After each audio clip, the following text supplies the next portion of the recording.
Hello, this is Math 2232 coming to you from the College of DuPage, and the title of this lecture is Math 2232 Fall 22 Open Reflections. As always, please be an attentive learner while watching this video. I often like to make an analogy that we're on a shared journey. We have a launching point and we have a destination, and we're sharing a vessel as we go through perhaps cloudy skies. Now, this is an apt analogy about a shared journey, but it is not perfect because you see, you're not just passengers and we're not just the flight crew. We're sharing this journey, and there's an active role for you to play, that of learning.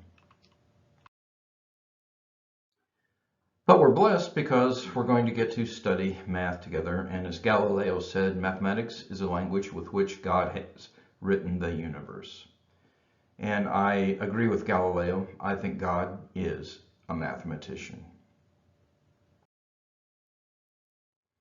Moreover, we're going to get to study calculus together, and as the great John von Neumann said, calculus was the first achievement of modern mathematics, and it's difficult to overestimate its importance. It defines more unequivocally than anything else the inception of modern mathematics and the system of mathematical analysis. And it constitutes the greatest technical advance in exact thinking in history. So here is our course. We are Math 2232 VCM 02. And the title of the course is Calculus and Analytic Geometry 2. We're going to be meeting as a VCM Mondays, Wednesdays, and Fridays from 10 a.m. to 11:25 a.m. And more detail about how we're going to meeting will be coming very soon. As you see over here, students may need access to computer hardware and software, including a webcam and Wi-Fi services for proctoring of quizzes and tests. The VCM course will meet online as a group within the times listed on the schedule, and all assignments will be submitted online. But testing will be probably a little bit different, and there's an opportunity for you to test in brick and mortar testing centers, as well as virtual testing options.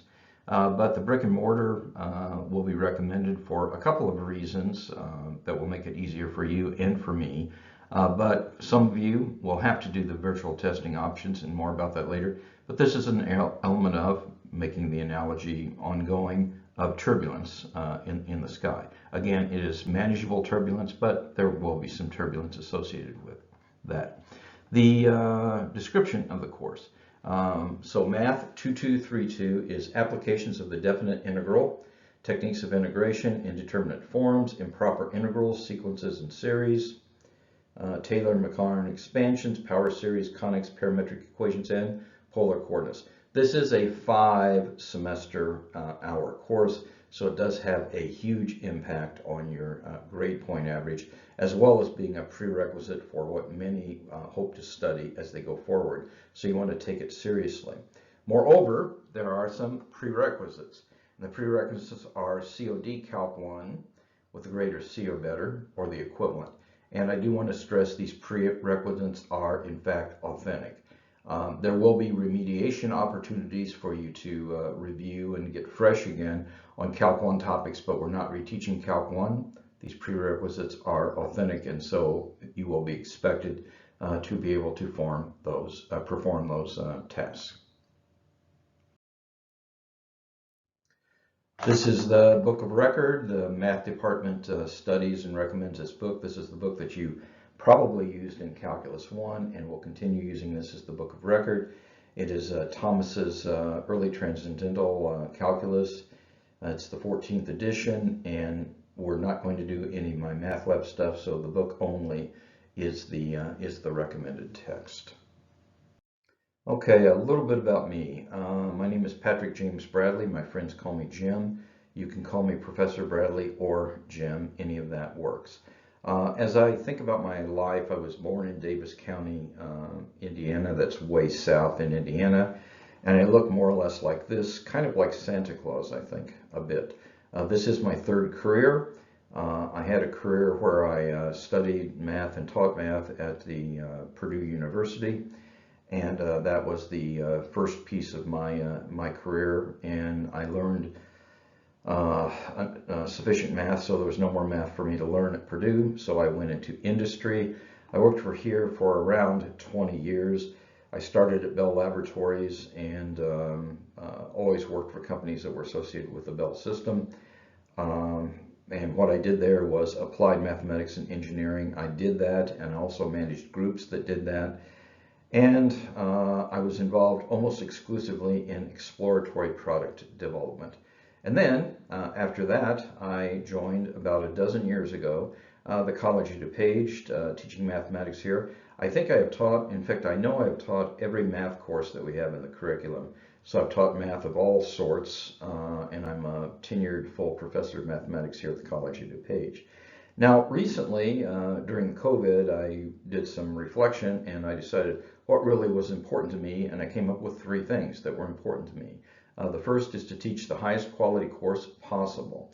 I don't want anybody to say, oh, I just took this course at a community college, it was a second-rate course. It doesn't have to be, and my plan is for it not to be. Now, second, but certainly second, I wanted to be mindful of student challenges. Everybody has challenges, and I expect that you will have challenges as well, and I want to be mindful of these and, where possible, to help you do this, but there's a limit to the accommodations that we can do. And last but not least, and again, I've taught many different math courses, within a wholesome discipline, I seek to render grades gently. Now, but in calculus, which this is a prerequisite course for Calc 2 and other things, the discipline here is pretty stern. And so you will be required to master material, demonstrate that you master the material, and will be graded accordingly. More on this later. One of the things I do to help students is I sponsor what is called a guided study group, and there's someone who is paid to do this, and we're going to be working with, as your GSG leader, and someone who is a College of DuPage Learning Common legend, he's been there for 10 years now, is Jesse Hayes Carver. Jesse started in developmental math and finished his master's degree in mathematics, and one day we'll be teaching at a college, and so anyway, we're blessed to have him as my co-pilot for this course. We've interacted a great deal. This is not really a picture or even a drawing of Jesse Hayes Carver, and this is a little bit of a joke. In the past, I have had pictures of Jesse, but this is actually a sketch of a great mathematician named Legendre. And at Legendre's funeral, the great Simeon Poisson spoke, and he said this at the funeral. Our colleague often expressed the desire that in speaking of him, it would only be a question about his works, which are in fact his whole life. I wish to comply strictly with his wish in this tribute that I come to pay. So you see, there really weren't pictures of this guy because he wants his work to speak for himself. And Jesse Hayes Carver and I have decided that we're going to let his work speak for itself, and it does speak legends. Some students have referred to him as a math Jesus. Now that's kind of an irreverent thing, but he's helped many of them a great deal in saving their grades. And more generally, just about guided study groups, if you look at this, you can see that people who engage and participate in the guided study groups tend to do much better. Okay, so you can see that there's a lot of reason to engage in the guided study groups, and I look forward to you working with Jesse Hayes Carver, and I look forward to working with him as I have many times in the past. We also, continuing the analogy, have world-class ground support.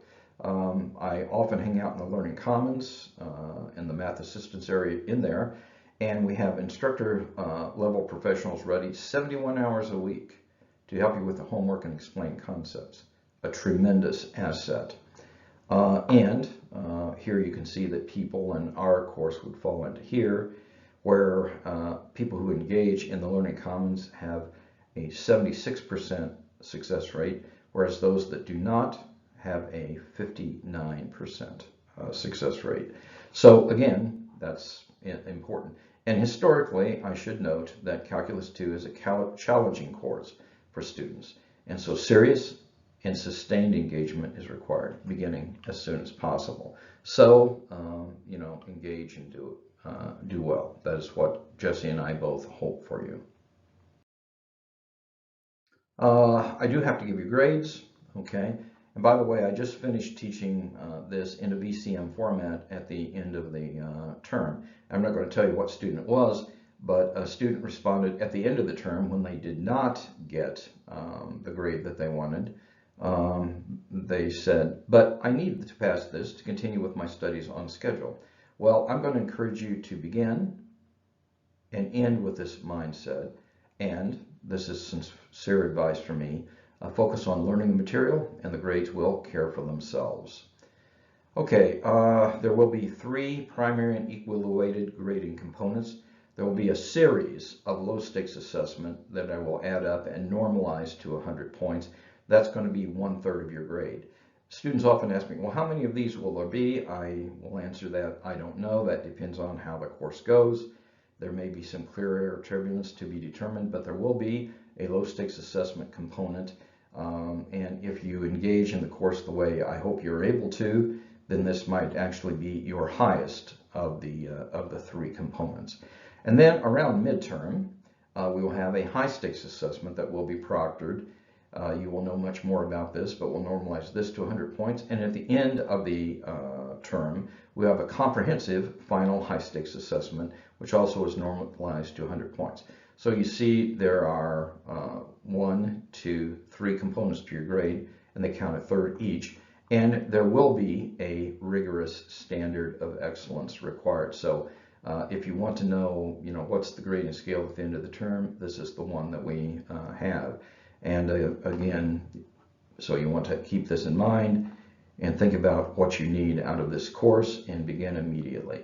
And again, I remind you that teaching you the very best content course possible is our prime objective.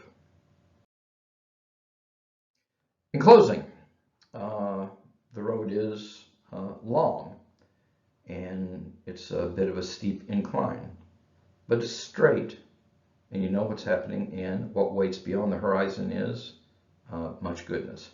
So, in closing, now more than ever, time is precious. Each day must count.